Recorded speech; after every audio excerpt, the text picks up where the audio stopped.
Welcome to Pesticide Action Network International's webinar, Agroecology, Farmers' Pathways to Liberation from Pesticides. This is an international webinar, and we will have presenters speaking in various languages. So we will provide interpretation in English, French, and Spanish.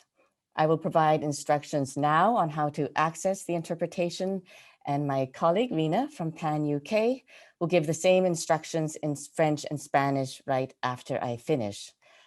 So to enable interpretation, click on the interpretation button at the bottom right of the Zoom window. It looks like a little globe.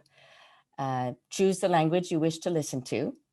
If you do not wish to hear the original audio of the person speaking, then click on mute original audio, and you'll see that option below in the same drop-down menu after the list of languages. On the other hand, if you would like to hear the original audio, that is the speaker's own voice, if they're speaking in another language, then either you unmute original audio, or you just do not select mute original audio to begin with. So we will also provide these instructions in the chat column after this slide is gone in case you missed it. So please go ahead and choose your language now. The interpretation is already live and available. If you're having any difficulty with accessing the interpretation, then please send a message to us through the chat column, and we will do our best to assist. And that chat bottom can be found at the bottom of your screen. And now you'll hear the instructions again in Spanish and French from Rina. All right, just a couple other things. We have a full agenda today. We hope to have time towards the end of the webinar to take a couple of questions from the audience. So please drop your questions for the panelists into the Q&A box at any time. The Q&A button should be found at the bottom of your screen. Please also feel free to share your comments, reflections, and resources in the chat column. We have about 700 participants who registered for the webinar, so it is a wonderful opportunity to share knowledge with each other. With that, let's get started. Maybe you're aware this is a bit of a complicated situation. We have farmers who are joining from Argentina, from Kerala, India, from Benin, and from Iowa in the United States. All right, so, well, to introduce myself first, now that we're all together, I am Marcia Ishii. I am your moderator today. I'm senior scientist at Pesticide Action Network, North America, and chair of the Pan International Agroecology Work Group.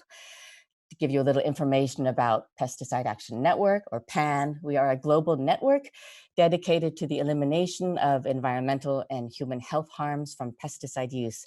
And we're working to replace hazardous pesticides with ecological and socially just alternatives. As many of you know, worldwide, large-scale, chemical-intensive industrial agriculture is exhausting our soil, poisoning our water and air, destroying biodiversity, exacerbating the climate crisis as well, and devastating the health of communities, while driving peasant and family farmers, as well as indigenous communities, off of their land. So as a network, PAN is committed to replacing pesticide dependence with transformative food systems change.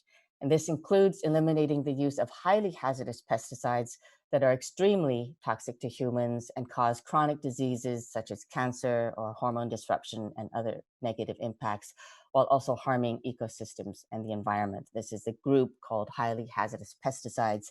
PAN is demanding action by decision makers, governments, policymakers at all levels to move immediately towards phasing out and ultimately banning these highly hazardous pesticides. So why agroecology? Why does PAN work on agroecology? Well, we see agroecology as offering some of the most robust solutions available to help us move away from the trap of pesticide dependence and the harms of hazardous pesticides. At the same time, we are facing multiple accelerating and converging crises: health, ecological, and climate crises, as well as economic, financial, and food system crises. So the need to radically rethink, reconceive, and change our approach to agriculture, and really fundamentally our relationship to the earth has become paramount. Agroecology is grounded in local, peasant, and indigenous knowledge, as well as in scientific principles and investigation.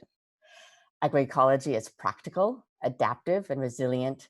It's both rooted in ancestral knowledge, but also continually evolving in innovative and creative ways. Furthermore, agroecology is a movement, a social movement for social and ecological justice, and it's a pillar of food sovereignty. These days, increasingly, the United Nations, international institutions, and governments are recognizing the power of agroecology to transform our food and farming systems, address these multiple crises, and provide us with just and equitable pathways to resilient futures.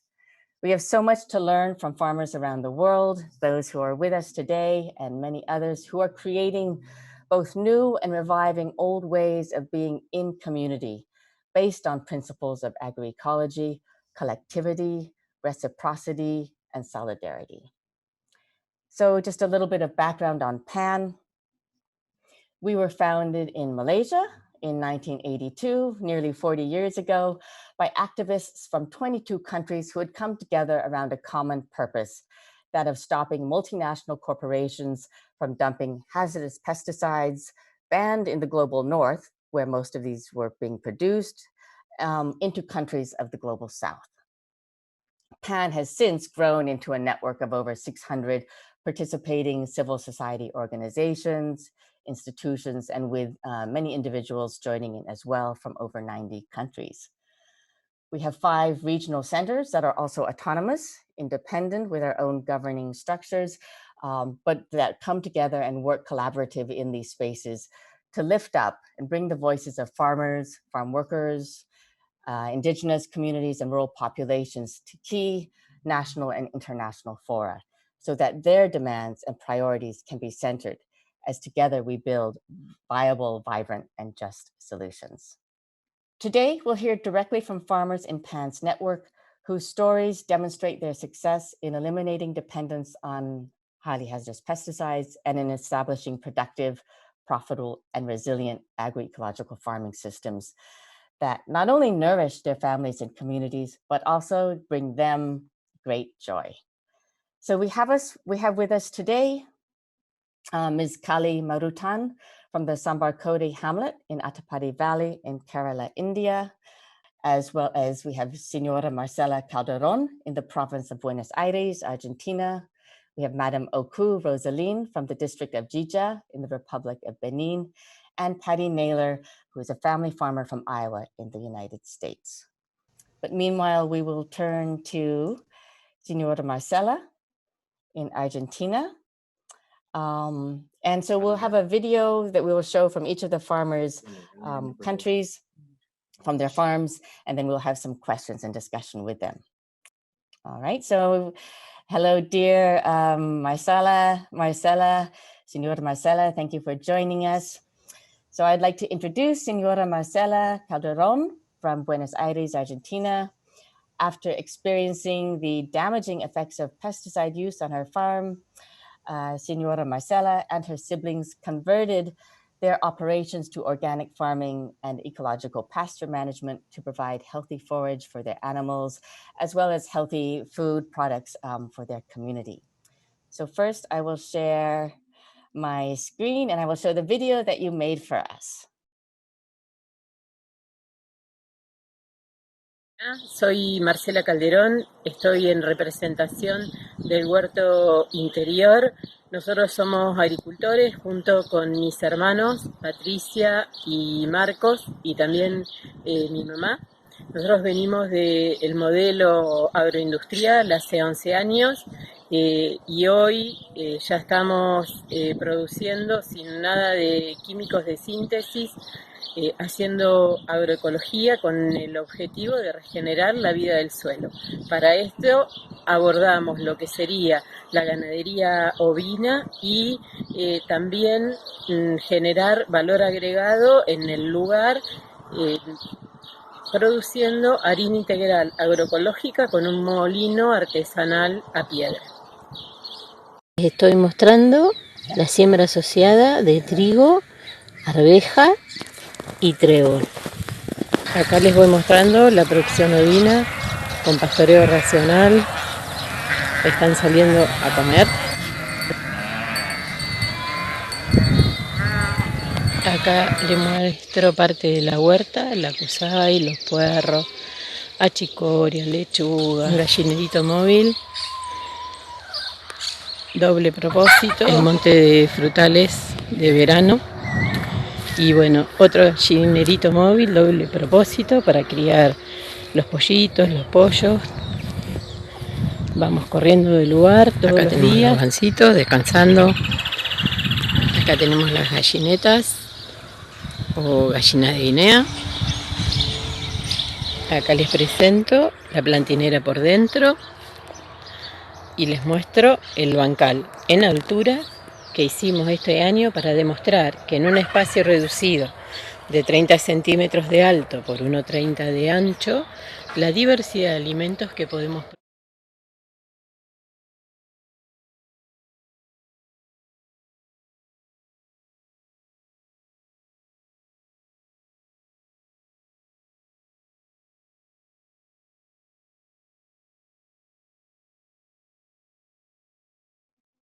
Now we have seen the beautiful activities of Senora Marcela.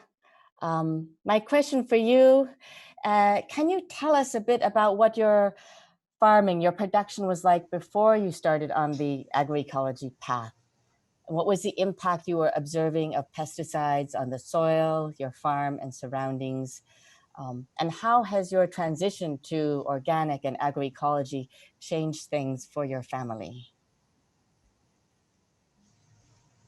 Hola, buen día en primer lugar a todos y agradecer a todos ustedes la posibilidad de hacer visible aún más este modelo, ¿no? Nosotros venimos del modelo agroindustrial, digamos, de trabajar 2.500 hectáreas y bueno, después de 25 o 30 años de estar haciendo siembra directa, nos dimos cuenta que, digamos, el modelo estaba, que ya no daba más. Entonces, empezaron a suceder también situaciones, ¿no?, dentro del establecimiento y empezamos a visibilizar la pérdida del buen vivir que teníamos, ¿no? ¿Por qué? Porque el modelo agroindustrial, digamos, te hace, uno podría decir, como nómade y también más esclavo, ¿no?, del sistema, y uno pierde calidad de vida. Eso fue el primer replanteo que nosotros nos empezamos a hacer, ¿no? Y bueno, desde ahí empezamos a tomar esta conciencia también del espacio, ¿no? Esto de empezar a leer las señales de la naturaleza y empezar a registrar la pérdida de estructura y de vida, digamos, en el suelo. Ese fue, y también, por supuesto, observar la incidencia que estaban teniendo todo lo que serían los químicos de síntesis, ¿no?, en el espacio. Eso fue, digamos, así, a partir de ahí empezamos a transitar, digamos, toda una búsqueda, ¿no?, porque en realidad fue bastante abrupto, digamos, salir de un modelo, digamos, agroindustrial, productivista, a entrar a un modelo, digamos, agroecológico. Nosotros tuvimos que hacer toda una transición de aprendizaje y de educación, o reeducarnos, o volver a regenerarnos, para también poder regenerar el espacio y la vida, ¿no? En esta búsqueda, digamos, de educación, uno empezó a tener otra mirada e incursionar lo que sería, digamos, la permacultura. Empezamos a incursionar sobre la agricultura natural de Fukuoka, también sobre la agricultura orgánica, regenerativa de Jairo Restrepo, la agricultura biodinámica de Steiner, la agroecología propiamente dicha, digamos, acá hay un ingeniero agrónomo que es como el representante o la cara más visible de todo lo que es el movimiento agroecológico en la Argentina, que es el ingeniero Cerdá, que bueno, ahora este año también fue nombrado y fue abierta, digamos, una parte del ministerio, como que se le abrió, el Estado abrió, digamos, esta posibilidad y hacer más visible la agroecología. Y también incursionar sobre la veterinaria, digamos, holística.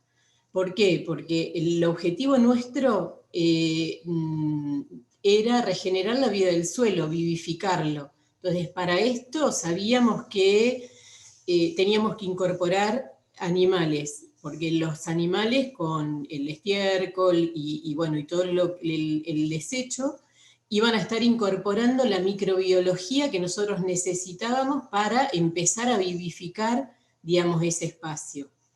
Y bueno, ahí empezamos a hacer parte de lo que serían las pasturas consociadas, trigo con trébol blanco. Después, en este momento, estamos haciendo ya pasturas con 8 variedades diferentes.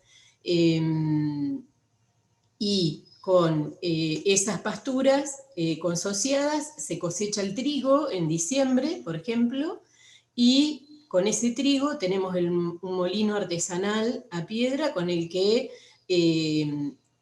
digamos, le damos valor agregado, digamos, a la producción, ¿no? de trigo. Y el resto de las pasturas la usamos para lo que sería la ganadería ovina, que la manejamos con pastoreo racional.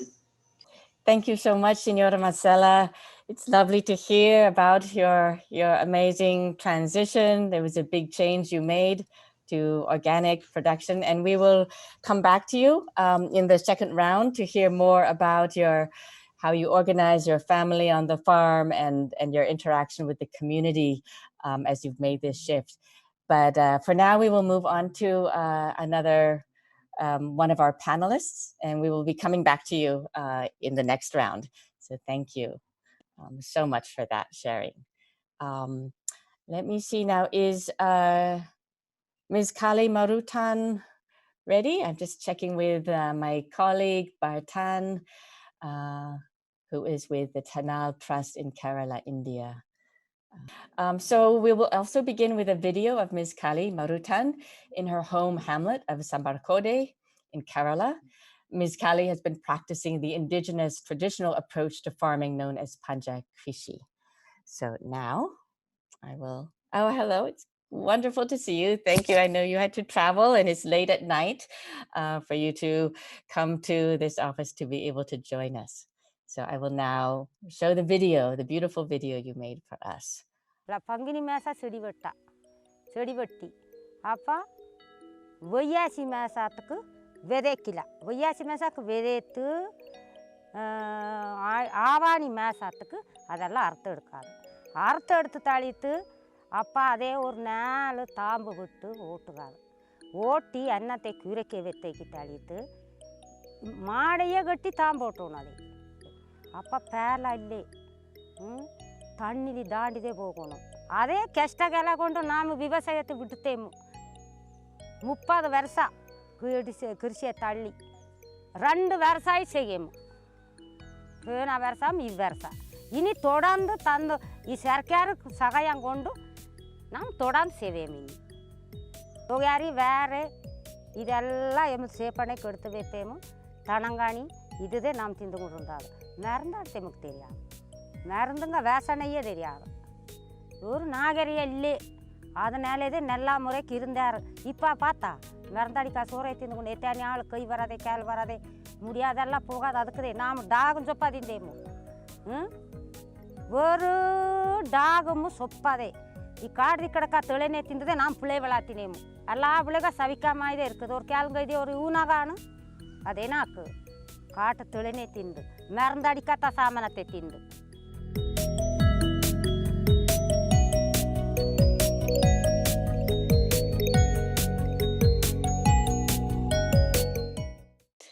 That is such a beautiful scenes you have provided to us, Ms. Kali. Thank you so much. So I would like to ask you some questions about what you shared in the video and your experiences. After being away from agriculture for 30 years, I believe, you have come back to and revived the indigenous approach of Panja Krishi with others in your community. And now you and your community grow an incredible diversity of crops with around 280 different crops in multiple and complex rotations. This is just amazing. So could you tell us, please, about Panja Krishi, how it guides your approach to farming and of relating to the land? And can you also share with us a bit about your community's return to Panja Krishi, how that has affected you and others in your community since making this decision to come back to this approach? Hello? Can you hear me? I am Yes. Bharathan. Yes, Bharatan. So we will have a translation, consecutive translation. Ms. Kali speaks the Irula dialect and Bharatan will be translating into English for us. பெரேத்து எல்லாமே அசமே அடிக்கல அது பாண்டி ராய் சாமை கடலை எல்லாம் விதைக்கல விதைத்து எடுத்தாலும் நறுபணி பண்ணி விதைக்க வச்சுட்டு அதை அண்ணாளைக்குதே கொண்டு வந்து விதைக்க வைத்தாலும் பின்னே செடி வெட்டி பின்னே மரபெல்லாமே பின்னே போடுகல. Hello, can you hear me, ma'am? Yes, please proceed. Ma'am, she is saying she is very happy to join with us. Firstly, she is thanking to you. And she is saying about our traditional farming is called Panja Krishi. We do this Panja Krishi with family, not only single, we will do through family. We are cultivating our own lands with our own traditional practices like man plowing and ox plowing, like seeding, like etc. And this is our traditional agricultural method. We are practicing with 13 varieties of millets farming and vegetables. ಸರ್ಕಾರ ಈ project ಬಂದಾದ್ರಿಂದ கொஞ்சம் cash தந்தா நாம் அதை பின்னே மீண்டும் போடுவோம். She is saying she is practicing after 30 years in these last 2 years, and she facing some problems regarding wild attacks and climatic change. Today, after this our generation, this generation is very happy to take over this agriculture. Thank you very much for sharing that. So I guess just to follow on, you mentioned the younger generation. Are you seeing that they are engaged in the Panja Krishi approach and they've also come back to farming in your area? Can you tell us about the youth participation? அது இன்னும் தேர்ந்ததே செய்வார் தேர்ந்து செய்யாரிப்பா புரியா பிள்ளையாரு பழையாத கணக்கு 30 வருஷம் செய்த மாதிரி தொடர்ந்து செய்யார். Ma'am, she is saying she is very happy to say this because after 30 years I am doing this agriculture, but today's our younger generation is doing with us, like our also they are practicing our traditional ways. And they are very happy to do this agriculture because they are this time they are practicing how to do this traditional agriculture. They don't know how to do this traditional agriculture. They are now our students. She is saying they are now our students. They are practicing our agriculture and they are very happy to do this. That is wonderful. Yes, go ahead. Did you have more? That's enough, ma'am. Oh, yes, thank you. That I imagine that Ms. Kali is a wonderful teacher and mentor to the young generation. I'm so happy to hear that they are coming back to this. Many young people move to the city and are not following these practices. So you are quite a model and inspiration for your community and for the young people. Okay. Ms. Kali is saying that some youths, I think 10 of them, 10 youths, they are practicing their land, another land they are took a forest land, but when after 13 years back, they are doing a new land for this traditional agriculture practice. Okay, that's excellent.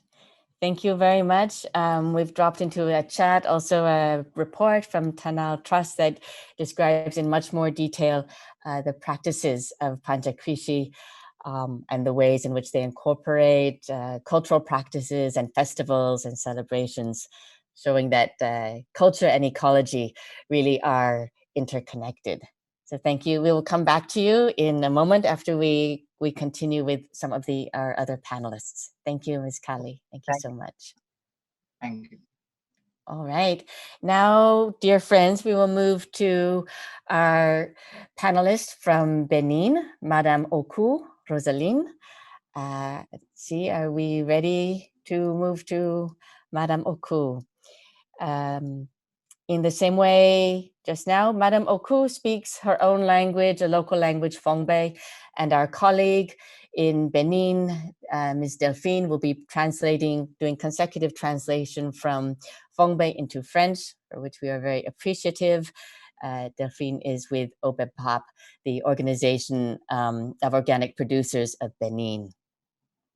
So now, Madame Oku, just to tell you briefly, she also converted to organic farming after experiencing the harms of highly hazardous pesticides, in particular endosulfan. Some of you may know is a very dangerous chemical that is commonly used in conventional cotton production. As a result of those experiences, she has switched to organic farming, organic cotton, as well as a wide variety of other crops, food crops for herself and her family and her community. So first we will go to a video from Madame Oku.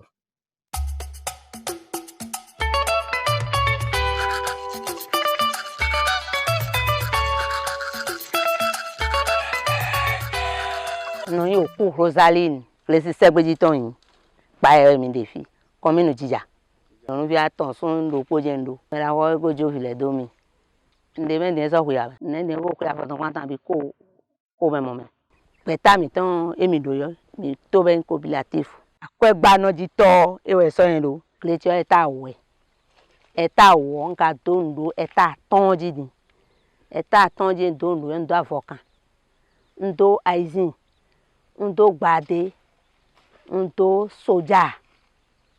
Do eta tonji din bole do kadugbo aka do afokan bo na afokan na yan afokan kan ji nu nele wa to bo desin bo dren suko e de canton le an dren do hwen me be amoten bo fon ngba ona ado ene so do hode ya mo nu pepe bo do koton ene afokan to na di do po we afokan kwin mi ton mi o si fo we yo de me an fo de me suko yo tan de we do we wo ado ade ko akwa nto bo diko bodo nu ko na yo an le san le je kwen ko di do kwen ji we go bo afokan na mo tembo do ero to na mo tembo sin be be we sun kan di do ma ja so waji nu de kre na ikun gban ni ere do aikun gban de mi mo don jere ekun aikun gban de bo mi do nu bara do ko na be do si sa o ekun mo mi de so no na su ko ho na aikun gban yo mi de so no do ko no mi son bara de do ko na e wa so ma kun gban e ro kanji we no si ma de apere ton yo o mi o ton do date e me no do le do yo mi ko ne do bodo ku de so an do no be ale juro ba le ai ho ahi me to da ibo e no avaki e vaki yo ene mi no asa dagbe mo de me yo e wa so bon po da so do dagbe de te apasa te kanji wo ine so tagba de so de mi afika so khen nu mi an so jinu kun do jaduru gbe o novo amo tete o te fine din mi te ne din mi khen din mi asin attaque din mi clé ogbe din mi ba din mi an li e do problem de nu clé din bo nu ye din yege nu bara de e we so bo chinu kun le po mi te po popo do mi de no hona.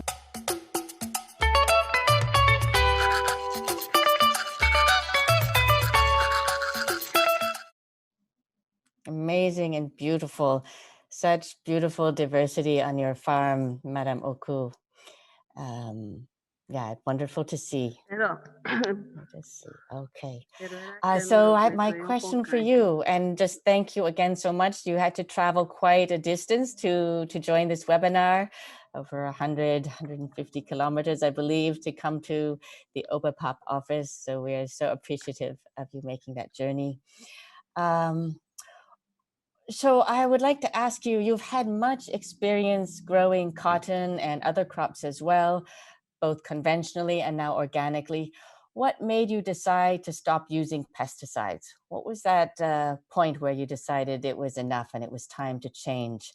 So if you could tell us a bit about that decision, and then also what helped you in managing the transition to organic farming? That's a big shift. And what has been the results for you and your family and community? I think about idea. I think I forgot the time from agent. I found out that so I agree on the book one to buy one to go le moi mundo as is a codito my photo. What you want? I found passato in a year by no food. Don't win the messing on feet. I don't fit people who feel the situation. No, and then would you up to be in a level. Several years. Passato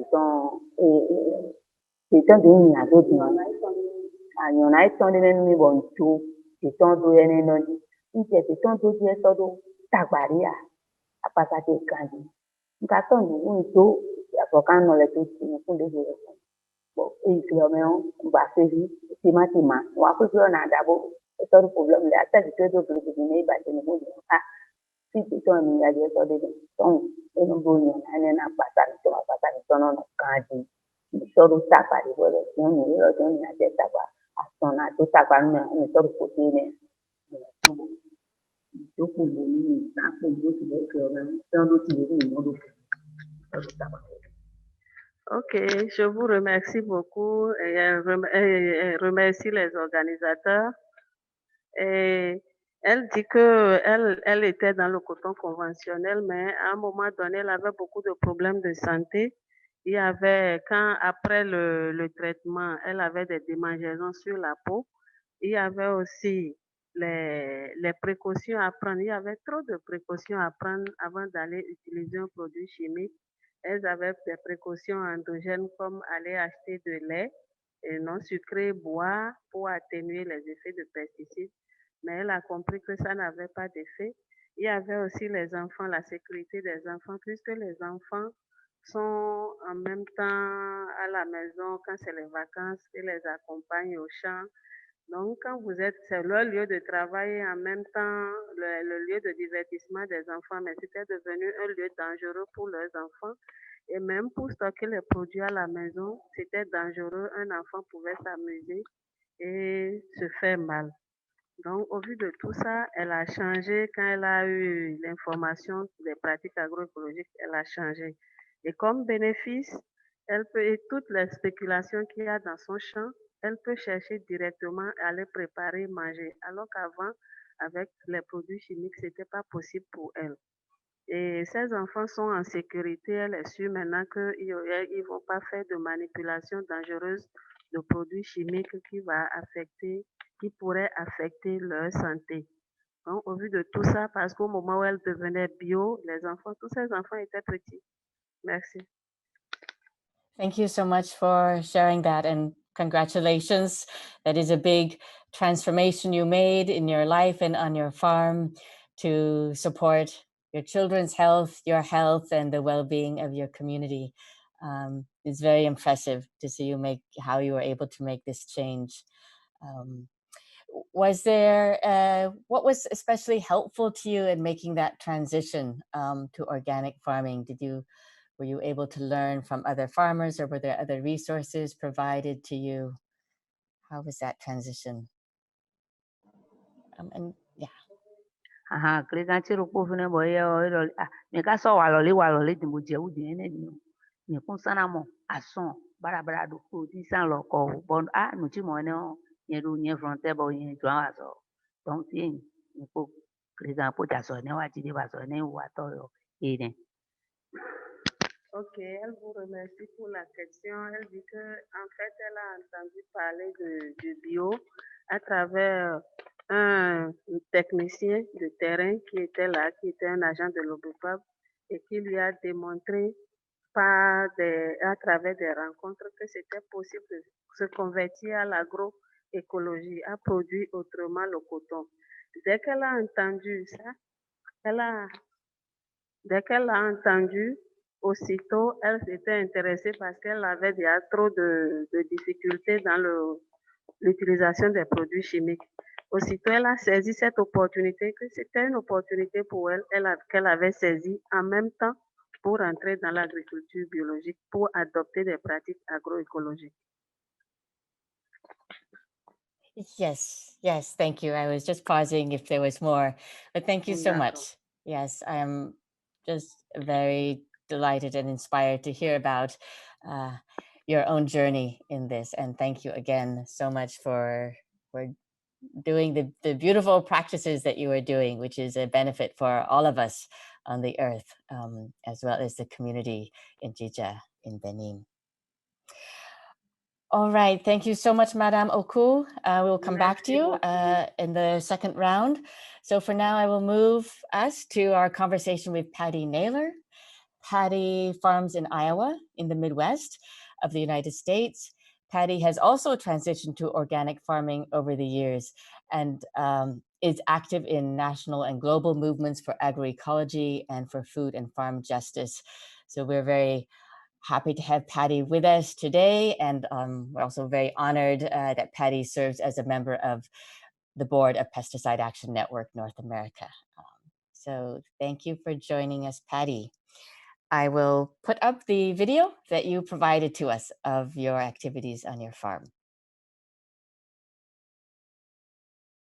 Hi, my name is Patty Naylor. I am a farmer in Iowa, which is in the central part of the United States, considered the Corn Belt. It was 7 years ago that my husband and I made the decision to transition our farm to organic. It was this orchard that I'm standing in right now that helped make that decision. So it was with the idea of agroecology and the science of ecology that really helped us to make the decision that certified organic was the way to go. I'd like to take you on a tour of our farm, and hold on. This is one of the new orchards that we planted 6.5 years ago. To be organic and agroecological, we do a number of things to combat the insect pressures that we have. We do monitoring.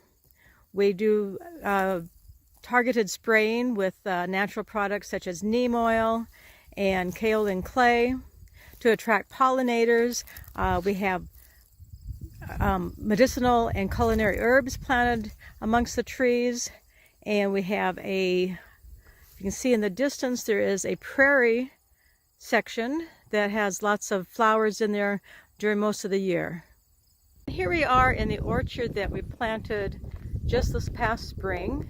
It's more than double the size of the two orchards that we planted 6.5 years ago.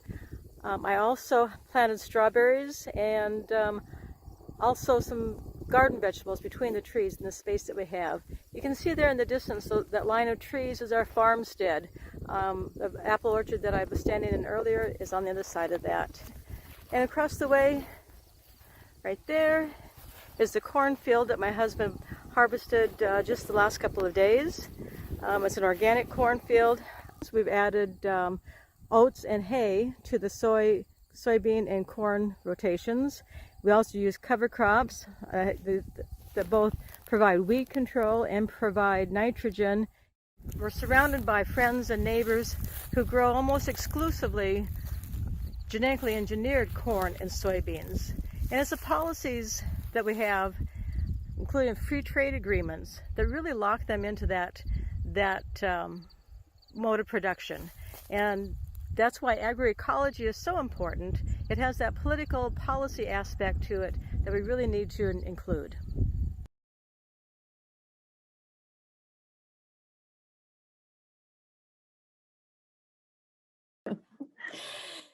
Wonderful. And thank you as well, Patty, so much for the time you took to make that video for us. I know it was challenging, windy days, weather, farming, all that is happening. So we appreciate both that and your spending the time this morning with us. So Patty, you are quite unique among your friends and neighbors in your commitment to organic farming and agroecology. I wonder if you could tell us more about what motivated you to stop using pesticides, and then also what was most helpful in your transition to agroecology, and what has been or perhaps remains still difficult. Oh, thank you. Greetings to everyone here. I'm very honored to be amongst the guests here, and I think it's wonderful that agroecology can bring us all together like this. My primary motivation to stop using pesticides came when I watched my husband handling the liquid herbicides that he was going to use on a soybean field, and I realized how much direct contact the farmers have with these toxic chemicals. I combined that with my mother's skin rash that she developed whenever she was near glyphosate, and the pesticide drift that continues to occur here in Iowa, drifting onto neighboring gardens, orchards, fields, and even homes. And the decision to stop using pesticides was easily the right one to make.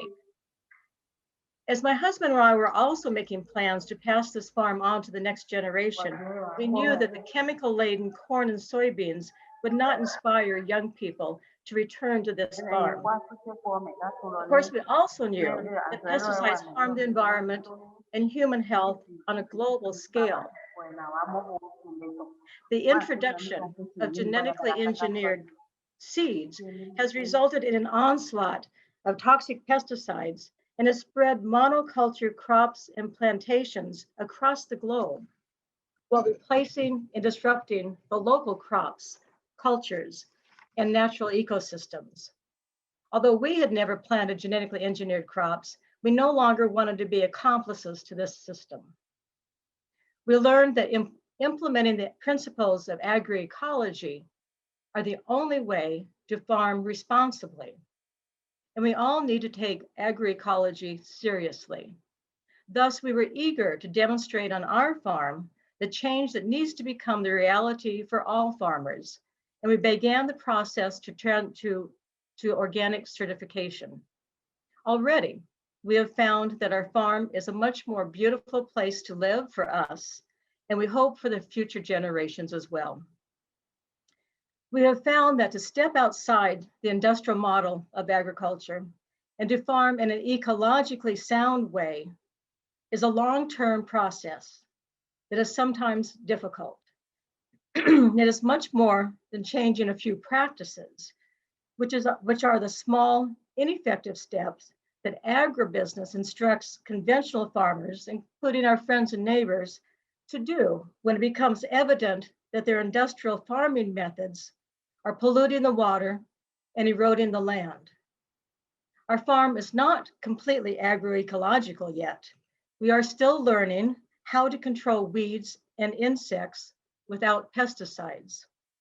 We have established native plants to attract pollinators, and we have planted trees and perennials on our farm. However, the most difficult challenge is integrating livestock onto our farm, other than a few chickens.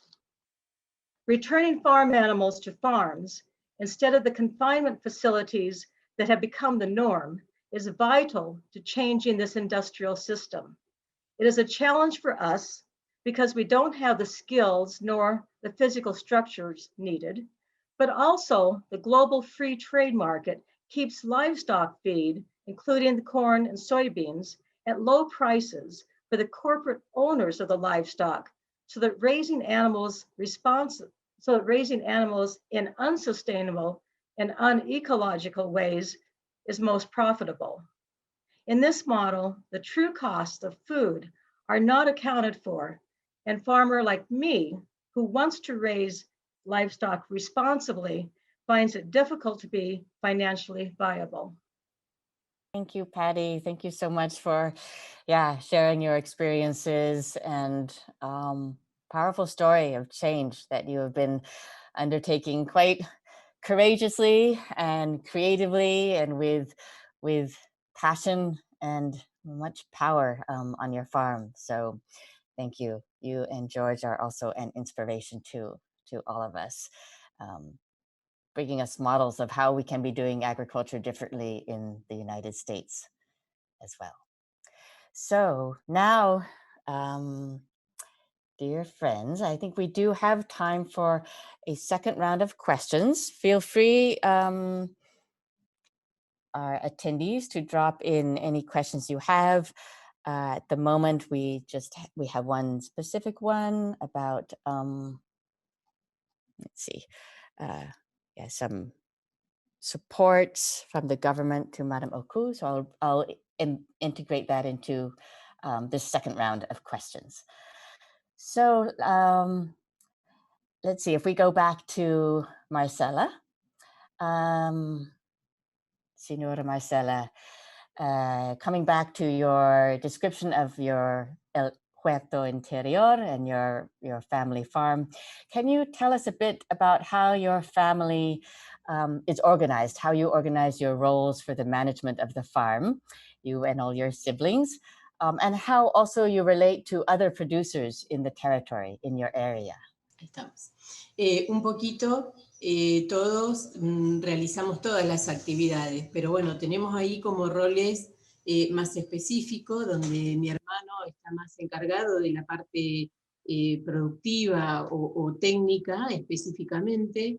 Digamos, a mí me toca parte de lo que sería la elaboración y la comercialización, digamos, de preparar, específicamente en el caso de la harina, preparar todo lo que son los pedidos y eso, y bueno, y después mi hermana la parte de entrega de la mercadería. Eso un poquito ahí los roles en la actividad, pero en realidad los tres hacemos todo. Y después en relación a los roles con el contexto, digamos, el primer contacto que nosotros empezamos a tener desde el cambio de modelo, en realidad estamos en el corazón de la Pampa y bueno, era una mosca blanca, ¿no? El proyecto nuestro y este cambio productivo.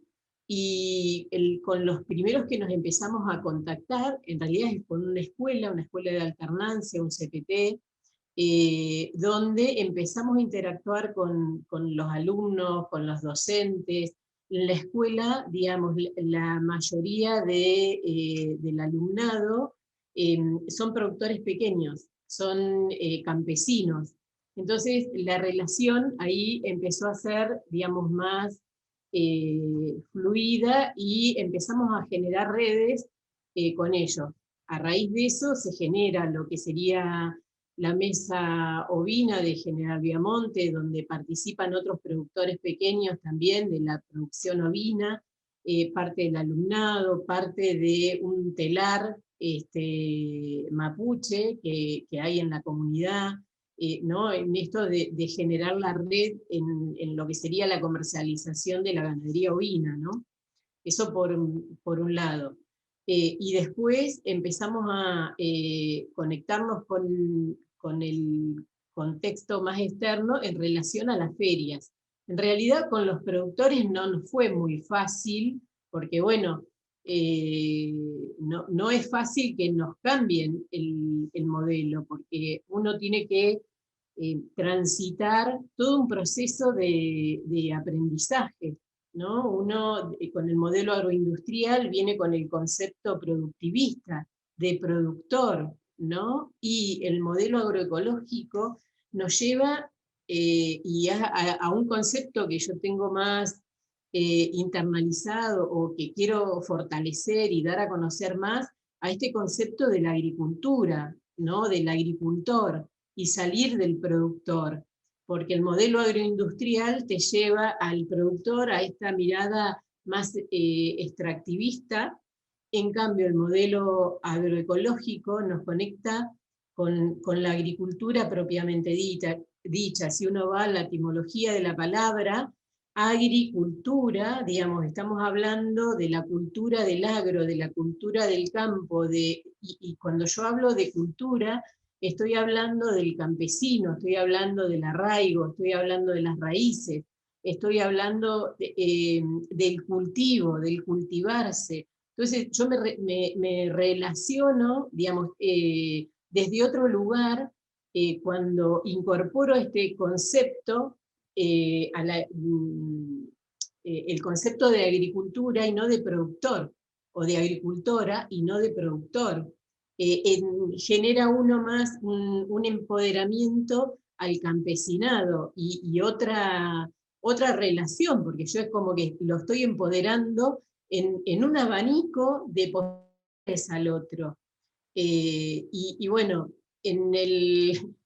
propiamente dicho, digamos, al modelo, a los vecinos, bueno, no nos fue fácil. Recién ahora estamos siendo como mirados desde otro lugar, empoderados, y todo lo que uno fue sembrando y generando redes, por ejemplo, con el alumnado de la escuela, que los chicos puedan aprender otro modelo. Nosotros tenemos habilitado el espacio para que los chicos hagan las prácticas profesionalizantes, porque bueno, consideramos que la educación en este modelo es fundamental, que los chicos puedan tener, digamos, otra mirada sobre la agricultura, que existe otro modelo, que hay otra posibilidad, que uno, digamos, empodera el buen vivir.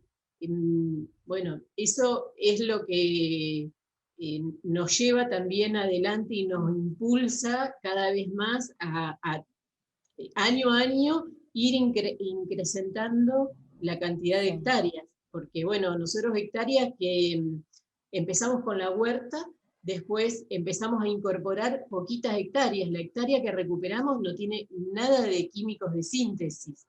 Entonces, digamos, ya en este proceso de 9 años, ya llevamos 60 hectáreas que no tienen nada de químicos de síntesis.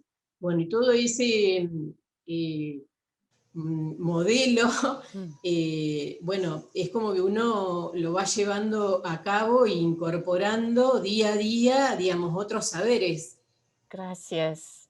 Thank you.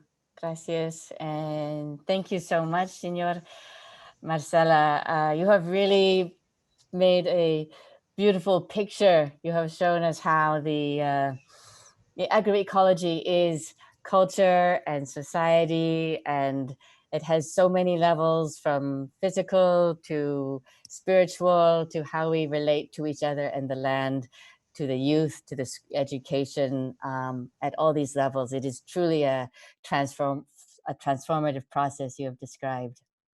Thank you so much. Now we will go. I think we are getting many questions coming up in the chat, so I will try to integrate these in this last round. So coming back to Ms. Kali Marutan, I had a question for you about how COVID and climate changes, such as the unpredictability of seasonal rains, has affected your community. I think there are, just check some other questions from the audience, interested in knowing whether you have received, there are any incentives or support given to you by the government or other places to assist in transitioning to or practicing agroecological farming. So how has the situation of COVID or climate change affected you? How have you been able to respond? And have you had any supports from other places, in making these, in adapting to the changing conditions?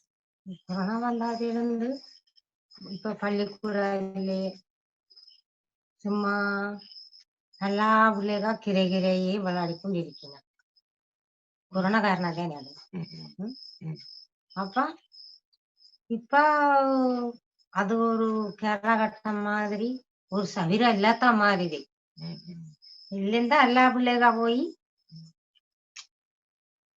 பிள்ளைக பள்ளிக்கூடத்தி படிக்கணும் இப்ப சும்மா வீரை சுத்திக்கொண்டு விளையாடிக்கொண்டே இருக்கீங்க அதை கொண்டு போய் இப்ப நாமும் காடுக்கு வைத்தாக்கோ பிள்ளைகளே சாமே ராயி பிரிக்கி ஒட்டுக்காப்பிட்டிருக்கீங்க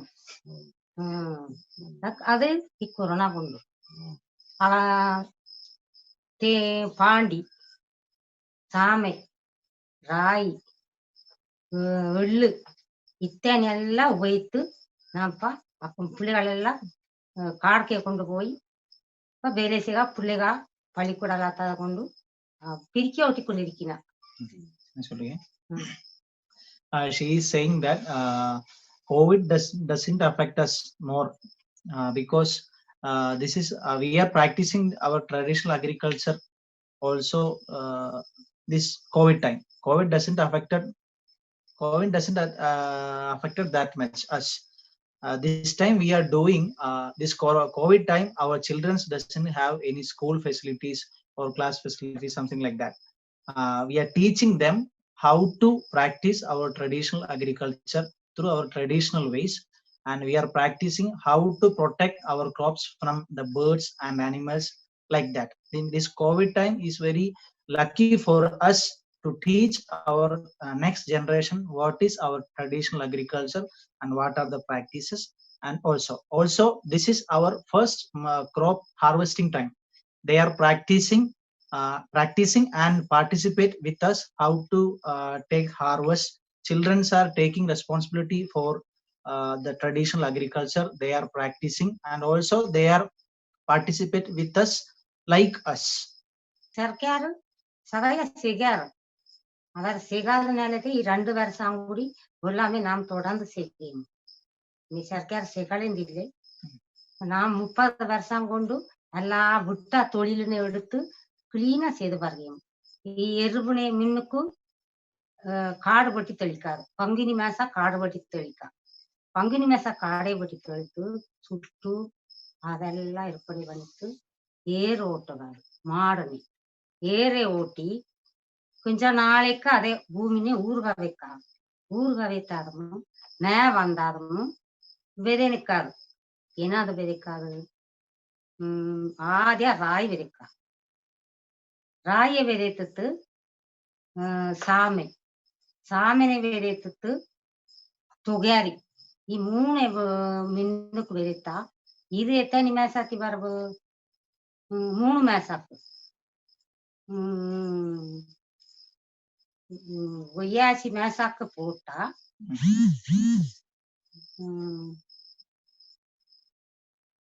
3 மேசாக்கு அடிக்கல. She is saying government is supporting us. Kerala government in India, our Kerala government scheduled tribes development department supporting us for our traditional tribal agriculture. They are giving some financial support and technical support from their side. One of the reason that we stopped our traditional agriculture before 30 years. After 30 years, these 2 years we are doing our traditional agriculture because of by the supporting of our scheduled tribes development department, and they are also providing our providing youth support and financial support. We lost our traditional crops recently. They help to take back our traditional crops, and the government giving very helpful for our traditional agriculture. Also they are supporting to revive our traditional cultural practices regarding our traditional agriculture.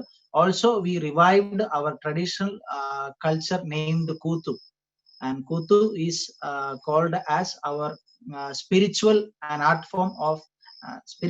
form relating our traditional agriculture. So government is supporting us very much, and we are thanking to our government, Kerala Scheduled Tribes Development Department. Thank you. Thank you, Ms. Kali, and thank you, Bharatan, for the translation. That is very wonderful to hear all the dimensions of your agriculture, your agroecology, your culture and practices. And also very encouraging to hear that the government, in this case of Kerala, specifically is providing such good support. It seems like a very powerful collaboration, and I hope that more local governments and even state and national governments will take notice. We also hope that the United Nations and other policymakers will take notice of what you have been doing in the Attapari Valley. It's a good an inspiration for all of us, and policymakers can learn a lot from what they are seeing, what you are doing. Thank you. All right, we will go to our Madam Oku now. I'm also keeping an eye on the questions from the chat. I will try to integrate as we go along. Madam Oku, can you please share with us the leading role that you are playing in your cooperative, which comprises both men and women? You are the president of this cooperative, which is quite impressive. So please tell us about the role you play with your cooperative, how it came about, and what are some of the difficulties you encountered along the way, and how have you overcome them? As Madam Oku speaks in Fongbe and Delphine translates into French, then you will get your translation. You can listen to her by unmuting your audio, original audio.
Ok, Rosaline vous remercie sincèrement pour cette réunion. Elle dit que pour les coopératives, c'est vrai, elle gère la coopérative, mais c'est une question de cohésion sociale. C'est une question de collaboration active avec tous les membres. Elle ne se décide pas seule, elle ne prend pas seule des décisions. C'est de manière participative avec tous les membres que toutes les décisions se prennent. Pour ce qui est des difficultés, du moment où c'est elle qui est la première représentante du groupement, toutes les difficultés retombent d'abord sur elle. Mais elle ne refuse pas.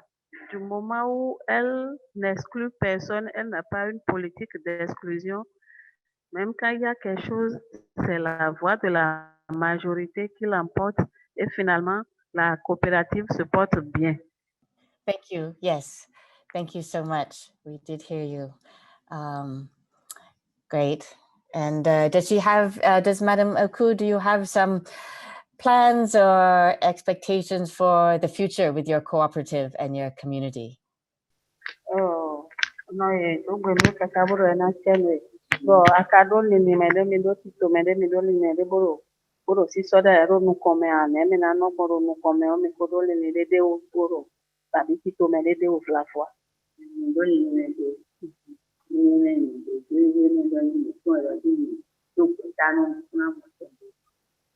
quand il bena ni ko ti ton le na mu ko ni ta to ta ma no ta ni de ni na ni ta. Oui, elle dit que comme perspective pour le futur, il y a la durabilité du processus, la durabilité de leur coopérative. Donc, c'est comment intéresser les jeunes, la génération montante, à prendre la relève même quand ils vont complètement vieillir et même quand ils ne seront plus de ce monde, pour que les activités bio au sein de la communauté durent dans le temps et dans l'espace et prennent plus d'ampleur dans la commune, dans sa commune. Yes, thank you. Well, we look forward to hearing more from you in the days and months and years ahead as your work continues. And thank you once again so much for sharing your experiences with us. All right, we have time. Now we will go to Patty for our last set of questions. Patty, as you said in your video, agroecology is also political. So can you tell us more about that and your activism and leadership as a woman and a family farmer in the United States and in global food sovereignty movements? What needs to change and what brings you hope? Thank you, Marcia. What brings me hope are the social movements that are embracing agroecology. Agroecology goes beyond organic, regenerative, and sustainable because it includes a political education component built through these social movements. That political analysis allows us to understand the agriculture and food systems as they exist and how to challenge those systems. For example, the World Trade Organization and the free trade agreements take away each country's ability to achieve food sovereignty and to implement policies that support agroecology. Farmers now must compete on a global scale in a downward spiral to produce more and more, but receive less and less for their products. The beneficiaries of this system are the corporate users of our products and the seed, chemical, and technology companies.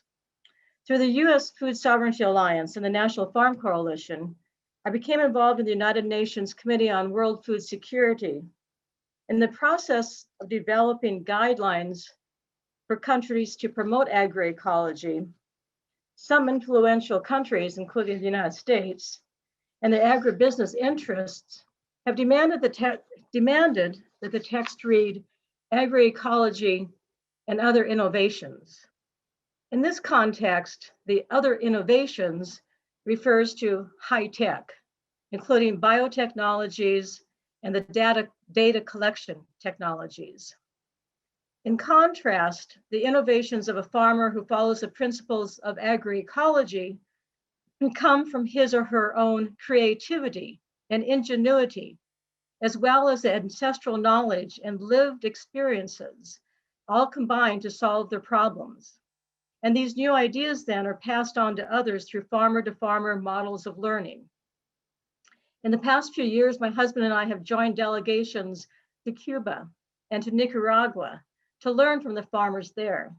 They form cooperatives, as we've heard already, where they work together to produce and market healthy food. Cooperatives by the women, especially those in Nicaragua, are inspiring and hopeful, showing a better way to grow food and to connect with community. But here in the United States, agroecology is not well known. It is often misunderstood, and it's being co-opted by agribusiness industry. I'm happy that we have changed our farm in the direction that we have towards agroecology, but we also must continue to educate our friends and our neighbors, in fact, all of society, to grow this movement so that one day soon, all of our agroecology, all of our agriculture can be agroecological. Thank you. Thank you, Patty. Such a powerful vision. We are so fortunate here in the United States and in North America to have you representing the voice of family farmers here in these United Nations convenings at the UN Committee on Food Security. Patty represents the North America contingent of the civil society mechanism in this UN process. And it's so powerful to have the voices of farmers speaking directly in these, on the floor of the intergovernmental plenary meetings, explaining really, particularly when our US government representatives may be saying, we have to feed the world with GMOs, with genetically engineered crops and pesticides. Then you have someone like Patty, you have the experiences of others on our panel saying that, yeah, no, actually, we can do it another way. We can do it through agroecology. We can feed and nourish ourselves in a way that protects our planet and protects our communities. So thank you so much for all that you are doing in those spaces. I'm just looking now if there are any other questions. I will turn to my co-host, Chloe, to see if there are any other questions that we would like to pose to the panelists. We've not been able to cover every question. Thank you so much to our attendees for dropping your questions into the chat. Okay, yeah, I think one question that any farmer that wants to answer can, it's more of a general, how do you see agroecology becoming a large scale way of feeding the world? And then also what kind of policy changes would that require? I can add a little bit to that, though I think there's other people who know more about it than I do. When we talk about large scale, I think it's possible, but I don't think that should be the goal. I think there needs to be a transition so that the farmers that we have, the agriculture that we have today is going to have to transition in some way. And that needs to be smooth as possible.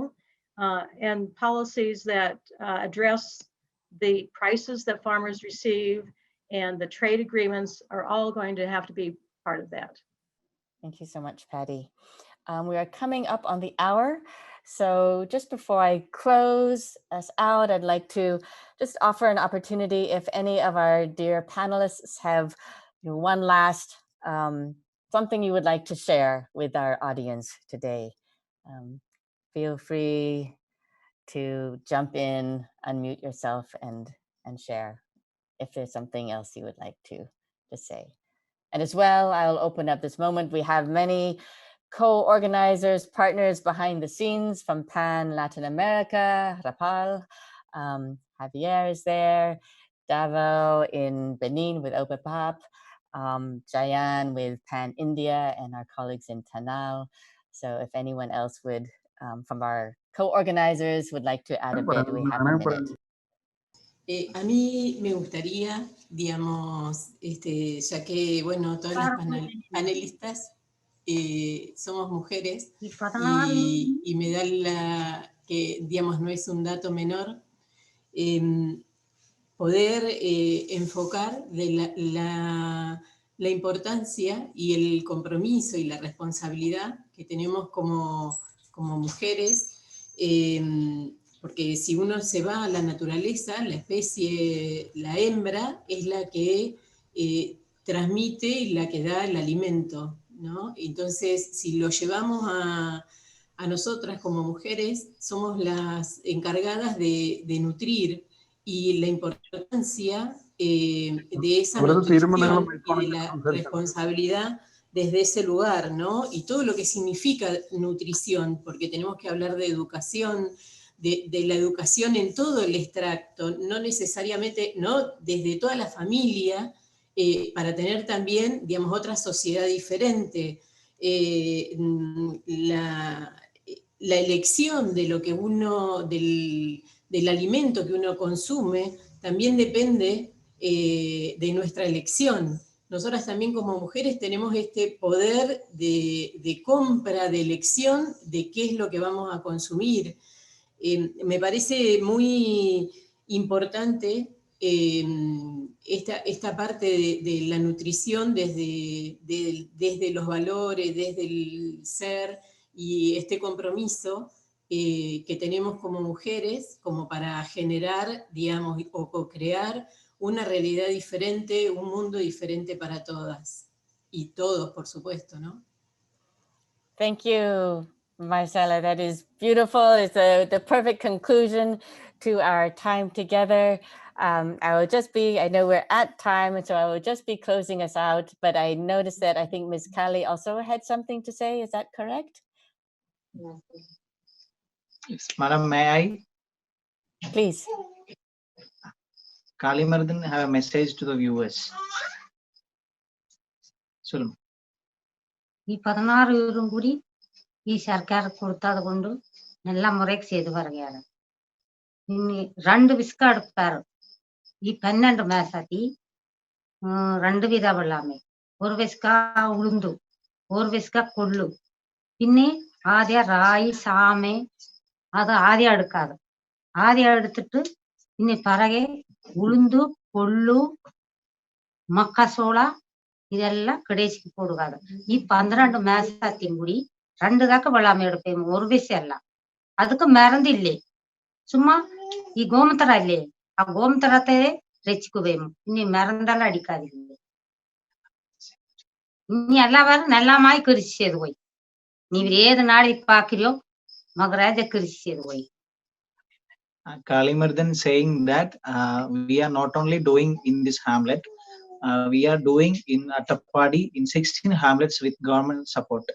And she is saying that she is very happy, and she is also giving a message to the younger generation and the viewers you have to do your agriculture practice with traditionally and don't use pesticides.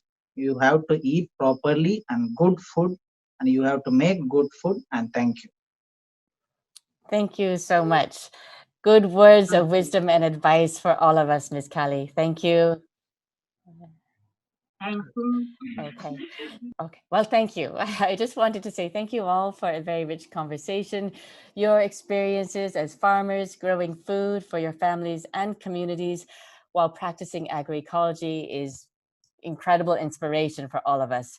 So you have shown us today how agroecology offers many different, unique pathways of liberation from the harms of hazardous pesticides, offers an alternative way forward for our children, our communities, and environments. You have shown us the power of women in the forefront of change, paving the way towards equitable, nourishing, and healthy food and farming systems for all. A deep thank you to Ms. Kali, Senora Marcela, Madam Oku, and my dear friend Patty for your time today. Many thanks to our interpreters and translators, Amelia and Fanny from Co-op Largo in Montreal, Canada, Pau and Patri from Colectivo Babia in New York and Puerto Rico, Delphine from OBEPOP, the Benin Organization for the Promotion of Organic Agriculture, Bharatan from Tanal Trust in Kerala, India, Rena from Pan UK, and Tucker from Pan North America. Thank you also to my wonderful co-host and co-producer, Chloe Cho, and to the members of the Pan International Agroecology Work Group and additional Pan partners who together made this webinar possible: Pan India, Tanal Trust, OBEPOB, RAPAL, or Pan Latin America, Pan UK, Pan Ethiopia, and my colleagues here at Pan North America. Finally, a warm thank you to our co-sponsors, AFSA, the Alliance for Food Sovereignty in Africa, the African Center for Biodiversity, the West Africa Organic Network, Mayela, or the Agroecology Movement of Latin America and the Caribbean, India's National Coalition for Natural Farming, the US National Family Farm Coalition, the US Food Sovereignty Alliance, Third World Network, Ceres Trust, 11th Hour Project, and the Agroecology Fund. You will be able to find more information at our websites, many of which are listed here. So please do take a look. We look forward to continuing this conversation in the days to come. And before we close, I would like to invite all of our panelists, interpreters, and co-organizers of this webinar to turn on your cameras, if you like, so that we can see you. Thank you so much for joining us today, and to all of you who have attended. It's been truly an honor to be in your presence and to be working alongside you in this movement.